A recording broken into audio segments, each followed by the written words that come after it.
Hi అండి. అందరికీ నమస్తే. ఈరోజైతే సోను స్కూల్ దగ్గరికెళ్ళామనమాట. అసలు ఎందుకెళ్ళాము అంటే, ఈరోజు పేరెంట్స్ మీటింగ్ ఉంది.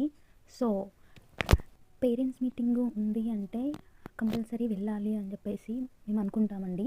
ఎందుకంటే, వాళ్ళు ఎలా చదువుతున్నారు ఏంటనేది మనకు అదే రోజు తెలుస్తుంది గదా! సో, ఒకవేళ వాళ్ళు డల్ అయినా గూడా, ఎందులో డల్‌గా ఉన్నారు, ఎందులో మంచిగా చదువుతున్నారు అని జెప్పేసి మనకు అర్థమవుతుంది. సో, దాని మీద ఎక్కువ ఫోకస్ చేపియాలని జెప్పేసి పేరెంట్స్ మీటింగ్‌కైతే మేము కంపల్సరీ వెళ్తాము.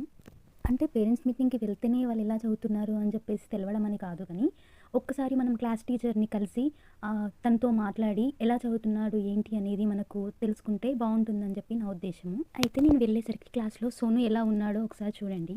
ఇంట్లో మాత్రం చాలా అల్లరి చేస్తాడు. ఇంట్లో ఒక పులిలా ఉంటాడు. అంటే ఆయన మాటనే వినాలి అందరూ. తను మాట్లాడిందే కరెక్ట్. ఆయన ఎవరి మాట వినడనమాట ఇంట్లో.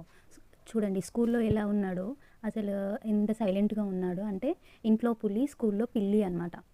వాళ్ళ ఫ్రెండ్స్ అందరూ సోను మీద కంప్లెయింట్ ఇస్తున్నారనమాట. ఏమని అంటే, "మేము చెప్పింది ఏది వినడు. ఆయన చెప్పిందే మేము వినాలి" అంటే, "అది కాదు నాన్న, సేమ్ ఇంట్లో కూడా అంతే. మేము ఆయన చెప్పిందే వినాలి తప్పించి మేము చెప్పింది అస్సలు వినడు.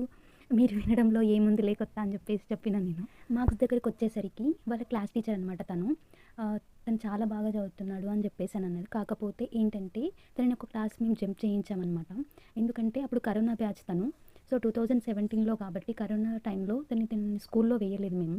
సో, అందుకని కొంచెం రీడింగ్‌లో కొంచెం ప్రాబ్లమ్ ఉందని చెప్పేసి అన్నారనమాట. కానీ ఈ మధ్య చాలా బాగా రీడింగ్ చేస్తున్నాడని చెప్పేసి వాళ్ళ క్లాస్ టీచరే చెప్పేసరికి చాలా హ్యాపీ అనిపించింది. మీ పిల్లలలో కూడా ఇలా కరోనా బ్యాచ్ ఉన్నారు కదా!